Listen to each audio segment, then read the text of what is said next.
Hello, everyone, and welcome back to Easy English with Eva, the podcast for people who want to speak English naturally, clearly, and without that little moment of panic when grammar suddenly appears.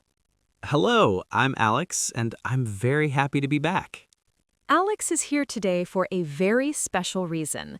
We're talking about one of those English topics that looks terrifying at first, but becomes surprisingly simple once someone explains it like a human being.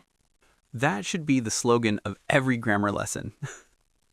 Honestly, yes, because today's topic can really scare learners. You see a sentence like, I have had this phone for 2 years. And then one day, English gets even more dramatic and says, I had had dinner before I left. And at that point, many learners think, sorry, what? Or, is this a typo? Exactly. Or did English break? No, English is just being English. So today, if have, has, had, have had, has had, or had have ever confused you, this lesson is for you. We're going to make it clear, natural, and actually useful. Not school grammar, not robotic grammar, real English. And by the end of this episode, you'll hear these structures differently. They won't feel like random grammar anymore. They'll feel like patterns. And once English starts feeling like patterns, it gets much easier. That is exactly what we want. So let's start with the question that scares everybody. Why do we sometimes hear two hads in one sentence? Yes, let's start there because that's the part people remember. Listen to this. I had had dinner before I went to the meeting. Even now, that sounds illegal. It does sound suspicious, but it's correct. And once you understand why, a lot of English becomes easier.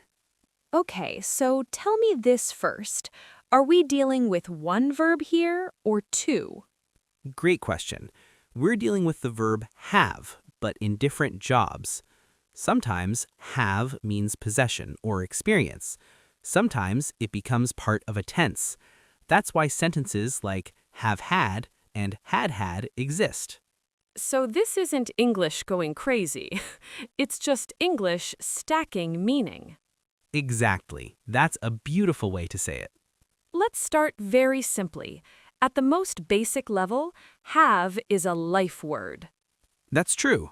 It often means you possess something, you experience something.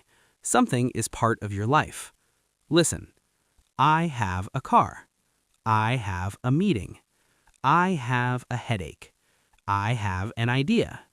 So have is not just about objects.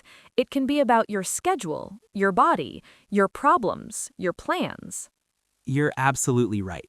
That's why this word is everywhere. It's one of the most useful words in English. You use it for things, feelings, problems, responsibilities, opportunities. Basically, if you're alive, you probably use have. That is surprisingly accurate. Okay, so where does has come in? Same idea, different subject. When we talk about he, she, or it, we usually say has. So, I have a problem, but she has a problem. I have time today, but he has time today. So nothing dramatic yet. Not yet. We're warming up. Let's make it real. Imagine you're at work. You say, I have 3 meetings today. Already depressing. Now you look at your manager's calendar. She has 7 meetings today. That's not a schedule, that's a cry for help. That's exactly it. Or in daily life, I have a headache. She has a date today. He has a busy schedule. That last one sounds like half the office on Monday morning. Oh yes. Now let's move into the past. This is where had comes in. If have talks about now, had often moves us back in time.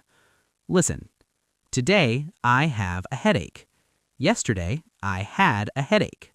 Today I have a meeting. Yesterday I had a meeting. So same basic idea, different time. You got it. That's the first easy way to understand had. It's often just the past form of have. Here's an important idea. With have, has, and had, English often talks about your life situation, not just actions. I had a difficult year. She had a great childhood. We had a chance to try. These don't feel like grammar exercises. They feel like life. Yeah, exactly. And I think that helps because students often panic when grammar feels abstract. But this doesn't feel abstract. It feels personal. And once grammar connects to life, it becomes easier to remember. Okay, now let's get to the part that confuses people more. What about have had? Because one have is fine. Two feels intense. Fair. But this is actually a very useful structure. Listen to this sentence. I have had this phone for 2 years. This means two things at once. First, I got the phone in the past. Second, I still have it now. So it started before and continues now. Exactly. That is the key idea. Have had or has had usually means it started before and is still true now. Perfect. So if I say, I had this phone 2 years ago, that just places the phone somewhere in the past. Maybe I still have it, maybe I don't. But if I say, I have had this phone for 2 years, now I'm clearly telling you, I got it before and I still have it now.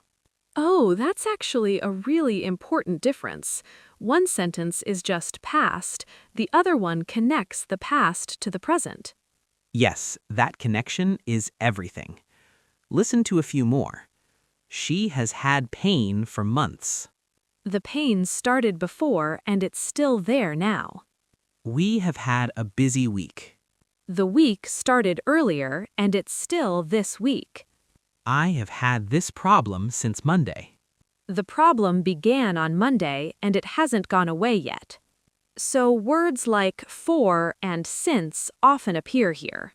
Very often, yes, because they help show when it started and how long it has continued. All right, if listeners want one simple idea, here it is.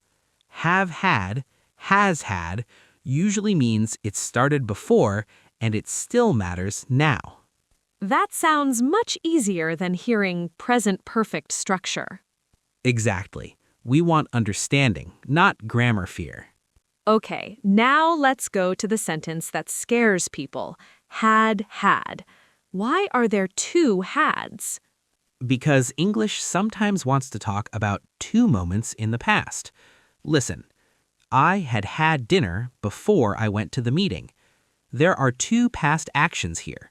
I had dinner, I went to the meeting. Which happened first? Dinner. So English uses had to show the earlier past action. We're not just in the past, we're in the past looking further back. Yeah, exactly. That's why this structure is powerful. It makes the order of events very clear. And remember, in English, we often say, have breakfast, have lunch, have dinner. So in the past, that becomes had breakfast, had lunch, had dinner. You are absolutely right. And if that was the earlier past action, then English says had had. So it sounds strange at first, but logically, it's actually clean. Yes, strange to the ear, logical to the brain. Listen to these. She had had enough practice before the exam started. The practice came first, the exam came later. They had had several warnings before the company closed. Warnings first, closure later. He had had experience in sales before he joined the firm. Experience first, joining later. So had is really about sequence. That's the idea. It shows this part happened earlier than the other past moment. Okay, now let's make this dramatic. Can we really use have had and had had in one sentence? Yes, and that's where English starts sounding more advanced. Listen to this sentence. I have had back pain ever since I had had that accident. That is the kind of sentence that makes learners sit up straight. Yes, but let's break it down. There are two connected experiences. First, the accident. Second, the back pain. The accident happened earlier in the past, so we use had had. The back pain started after the accident and continues now, so we use have had. So this sentence is really telling a story across time. Well said. Cause and effect across time. Something happened earlier and the result is still with you now. Here are a few more. She has had trust issues since she had had a bad relationship. Bad relationship first, trust issues after that, and still now. He has had confidence problems ever since he had had that public failure. Failure first, confidence problems followed and continue now. They have had financial trouble because they had had major losses earlier. Losses first, financial trouble after that. Okay, perfect. These are actually very useful. They sound advanced, but they also sound real. True. They're not fancy grammar sentences. They're real life. So let's slow it down and make the whole picture simple. All right. Have, has, your life now. Had, your life before. Have had, has had, something began before and continues now. Had, one past thing happened before another past thing. That is the first time this topic has sounded human. That may be the nicest grammar compliment I've ever received. Let's do a quick check. I'll say 2 moments and you tell me which one happened first. She had had coffee before the meeting started. What happened first? The coffee happened first. Right. We have had problems since we had had that system error. What came first? The system error. Exactly right. I have had this laptop for 5 years. Is it finished or do I still have it? You still have it. Perfect. I think what makes this topic scary is that learners see repeated words and assume something is wrong. Yes, but repeated words in English are not always mistakes. Sometimes they're just layers of meaning. And once you understand the timeline, the sentence becomes much easier. So this lesson is really about not panicking when English looks strange. You're absolutely right. Sometimes strange English is just precise English. If this episode helped you finally understand have, has, had, has had, and had, subscribe to Easy English with Eva. And write one sentence in the comments using have had or had had. And if you're feeling brave, try one sentence with both. We'll be very impressed. See you in the next lesson.